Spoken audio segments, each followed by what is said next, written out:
ಇಲ್ಲಿ ಕೃಷ್ಣದೇವರಾಯನ ಸಾಧನೆಗಳ ಬಗ್ಗೆ ಒಂದು ವಿವರಣೆಯನ್ನು ಕೊಡಿ ಅಂತ ಒಂದು ಪ್ರಶ್ನೆ ಇದೆ. 10 ಅಂಕದ ಬಹು ನಿರೀಕ್ಷಿತ ಪ್ರಶ್ನೆ. ಇದು ನೆಗ್ಲೆಕ್ಟ್ ಮಾಡುವಂತಿಲ್ಲ, ಇದನ್ನು ಕಲೀಲೇಬೇಕಾಗುತ್ತೆ. ಸೊ ಒಂದೊಂದಾಗಿ ನೋಡ್ತಾ ಹೋಗೋಣ.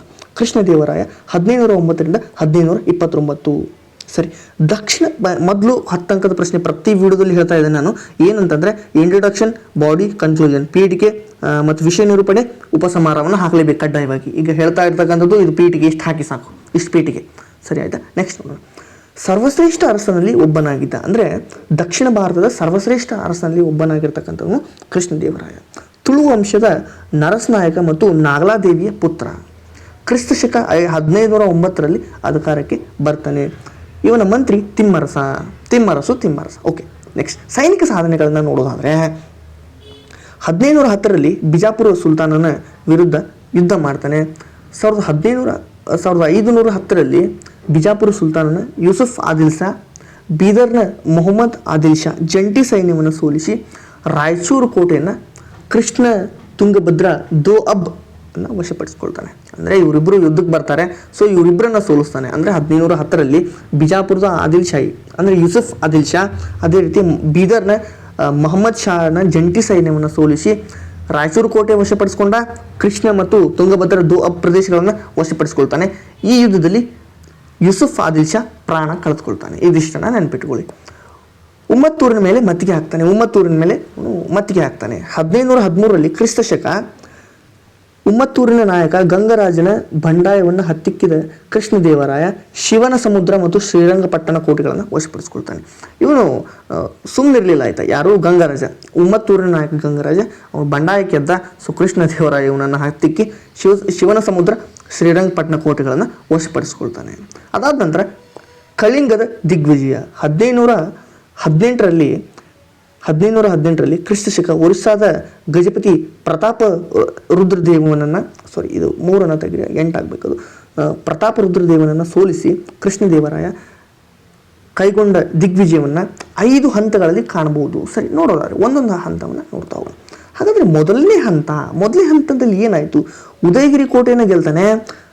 ತನ್ನ ರಾಣಿಯಾಗಿರ್ತಕ್ಕಂಥ ಚಿನ್ನಾಂಬ ಮತ್ತು ತಿರುಮಲಾಂಬ ಇವರಿಬ್ಬರ ಜೊತೆ ತಿರುಪತಿ ಹೋಗ್ತಾನೆ. ವೆಂಕಟೇಶ್ವರನ ದರ್ಶನ ಪಡ್ಕೋತಾನೆ. ಉದಯಗಿರಿಯಿಂದ ತಂದ ಬಾಲಕೃಷ್ಣ ವಿಗ್ರಹವನ್ನು ಹಂಪಿಯಲ್ಲಿ ಪ್ರತಿಷ್ಠಾಪನೆ ಮಾಡ್ತಾನೆ. ಈಗಲೂ ಅದು ಇದೆ, ಬೇಕಂದ್ರೆ ಹೋಗಿ ನೋಡ್ಬೋದು ನೀವು. ಭವ್ಯ ದೇವಾಲಯವನ್ನು ನಿರ್ಮಾಣ ಮಾಡ್ತಾನೆ. ಏನು ಬಾಲಕೃಷ್ಣ ವಿಗ್ರಹವನ್ನು ತಂದಿರ್ತಾನಲ್ಲ ಅದನ್ನು ಪ್ರತಿಷ್ಠಾಪನೆ ಮಾಡ್ತಾನೆ. ಎರಡನೇ ಹಂತದ ಯುದ್ಧ ನೋಡೋಣ. ಕೊಂಡವೀಡಿಗೆ ಮುತ್ತಿಗೆ ಹಾಕಿ ರೆಡ್ಡಿ ರಾಜನನ್ನು ಸೋಲಿಸ್ತಾನೆ. ಕೃಷ್ಣಾ ತೀರದ ಆಂಧ್ರದ ಭಾಗವು ಕೃಷ್ಣದೇವರಾಯನ ಅಧೀನಕ್ಕೆ ಬರುತ್ತೆ. ಮೂರನೇ ಹಂತದಲ್ಲಿ ಪ್ರತಾಪ ರುದ್ರನ ಜೊತೆ ಮುಖಾಮುಖಿ ಯುದ್ಧ ಮಾಡ್ತಾನೆ. ವಿಜಯವಾಡ, ಕೊಂಡಪ್ಪಲ್ಲಿ ಕೋಟೆಗಳನ್ನು ವಶಪಡಿಸ್ಕೊಳ್ತಾನೆ, ಗೆಲ್ತಾನೆ. ಇಷ್ಟೇ. ಮುಂದೆ ಹೋಗೋದಾದರೆ ನಾಲ್ಕನೇ ಹಂತದಲ್ಲಿ ತೆಲಂಗಾಣದ ಅನಂತಗಿರಿ, ಕನಕಗಿರಿ ಕೋಟೆಗಳನ್ನು ಗೆದ್ದು ವಿಜಯದ ಸಂಕೇತವಾಗಿ ಪತನೂರು ಎಂಬಲ್ಲಿ ವಿಜಯಸ್ತಂಭವನ್ನು ಸ್ಥಾಪನೆ ಮಾಡ್ತಾನೆ.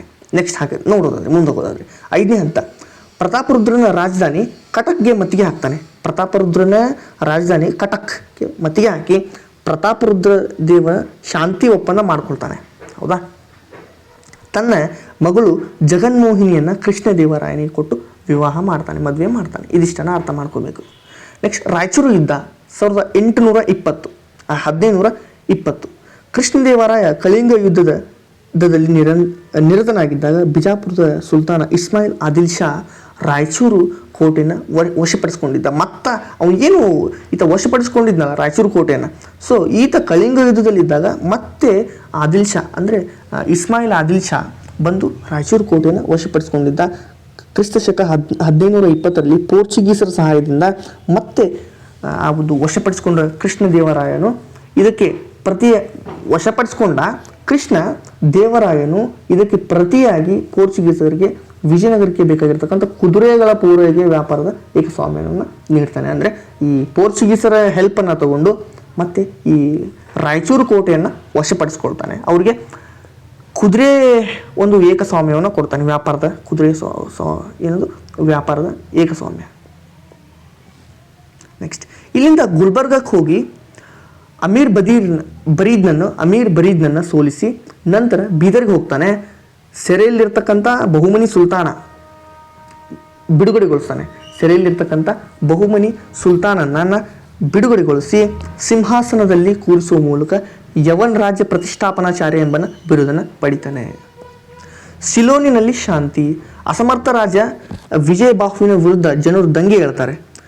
ದಂಗೆ ಅಡಗಿಸಿದ ಕೃಷ್ಣದೇವರಾಯ ಜನರು ಏನು ಈತ ವಿಜಯಬಾಹು ಇರ್ತಾನಲ್ಲ ಈತನ ವಿರುದ್ಧ ಜನರು ದಂಗೆ ಎದ್ದಿರ್ತಾರೆ. ಇದನ್ನು ಅಡಗಿಸಿರ್ತಕ್ಕಂಥ ಕೃಷ್ಣದೇವರಾಯ ಬಾಹುವನ್ನು ಅಧಿಕಾರದಿಂದ ಕೆಳಗಿಳಿಸಿ ಅವನ ಮಗ ಭುವನೈಕ್ಯ ಬಾಹುವನ್ನು ಅಧಿಕಾರಕ್ಕೆ ತರುವ ಮೂಲಕ ಸಿಲೋನಿನಲ್ಲಿ ಶಾಂತಿಯನ್ನು ಸ್ಥಾಪಿಸ್ತಾನೆ. ಶಿಲೋನ್ ಅಂತಂದರೆ ಶ್ರೀಲಂಕಾ, ನೆನ್ಪಿಟ್ಕೊಂಬಿಡಿ. ಸರಿ, ನೆಕ್ಸ್ಟ್ ಮುಂದೆ ಹೋಗೋದಾದರೆ ಕೃಷ್ಣದೇವರಾಯ ಸ್ವತಃ ಕವಿಯೂ ಆಗಿದ್ದು ತೆಲುಗಿನಲ್ಲಿ ಆಯುಕ್ತ ಮೌಲ್ಯದ, ಸಂಸ್ಕೃತದಲ್ಲಿ ಜಾಂಬವತಿ ಕಲ್ಯಾಣ ಮತ್ತು ಉಷಾ ಪರಿಣಯಂ ಎಂಬ ಸಂಸ್ಕೃತ ನಾಟಕಗಳನ್ನು ರಚಿಸಿದ್ದಾನೆ. ನೋಡೋದಾದರೆ ಇನ್ನೊಂದೆರಡು ಪಾಯಿಂಟ್ ಇದೆ. ಕೃಷ್ಣದೇವರಾಯ ಆಸ್ಥಾನದಲ್ಲಿ ಅಷ್ಟದಿಗ್ಗಜರು ಎಂಬ ಕವಿಗಳಿದ್ದರು. ಇವನು ಅಧಿಕಾರಕ್ಕೆ ಬಂದ ಕೂಡಲೇ ವಿವಾಹ ಸುಂಕವನ್ನು ರದ್ದು ಮಾಡ್ತಾನೆ. ವಿವಾಹಕ್ಕೆ ಸುಂಕ ಕೊಡಬೇಕಾಗಿತ್ತು, ಸುಂಕ ಅಂದರೆ ಟ್ಯಾಕ್ಸ್, ಅದನ್ನು ರದ್ದು ಮಾಡ್ತಾನೆ. ತನ್ನ ತಾಯಿಯ ನೆನಪಾರ್ಥವಾಗಿ ನಾಗಲಾಪುರ ಎಂಬ ನಗರವನ್ನು ನಿರ್ಮಾಣ ಮಾಡ್ತಾನೆ. ಗುರು ವ್ಯಾಸತೀರ್ಥರನ್ನು ಸಿಂಹಾಸನದ ಮೇಲೆ ಕೂರಿಸಿ ಅಲ್ಲಾಸಾನಿ ಪೆದ್ದನನ್ನು ಪಟ್ಟದ ಆನೆ ಮೇಲೆ ಕೂರಿಸಿ ಗೌರವವನ್ನು ಕೊಡ್ತಾನೆ, ಗೌರವಿಸಿದನು. ಹಂಪಿಯಲ್ಲಿ ಪುರಂದರ ಮಂಟಪವನ್ನು ನಿರ್ಮಿಸ್ತಾನೆ.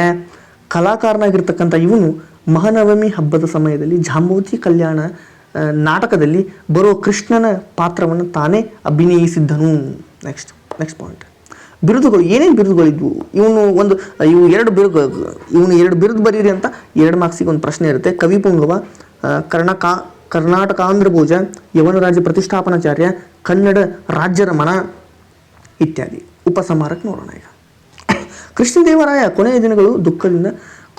ಈತನ ಕೊನೆಯ ದಿನಗಳು ದುಃಖದಿಂದ ಕೂಡಿದ್ವು. ಕ್ರಿಸ್ತಶಕ 1524ರಲ್ಲಿ ತನ್ನ ಏಕಮಾತ್ರ ಪುತ್ರ ತಿರುಮಲನ ಸಂಶಯಾಸ್ಪದ ಸಾವಿನ ನೋವಿನಿಂದ ಮನನೊಂದ ಕೃಷ್ಣದೇವರಾಯ 1529ರಲ್ಲಿ ಮರಣ ಹೊಂತಾನೆ. ಇದಿಷ್ಟು ಈ ಒಂದು ವಿಡಿಯೋದಲ್ಲಿ. ಮತ್ತೆ ಮುಂದಿನ ಒಂದು ವಿಡಿಯೋದಲ್ಲಿ ಸಿಗ್ತಾ ಇದ್ದೇನೆ. ಧನ್ಯವಾದ ಸ್ನೇಹಿತರೆ. ಸಬ್ಸ್ಕ್ರೈಬ್ ಮಾಡಿ ಇಟ್ಕೊಳ್ಳಿ. ಈ ಒಂದು PDF ಟೆಲಿಗ್ರಾಮ್ ಚಾನಲಲ್ಲಿ ಹಾಕಿದ್ದೇನೆ, ಹೋಗಿ ತಗೊಳ್ಳಿ. Thank you.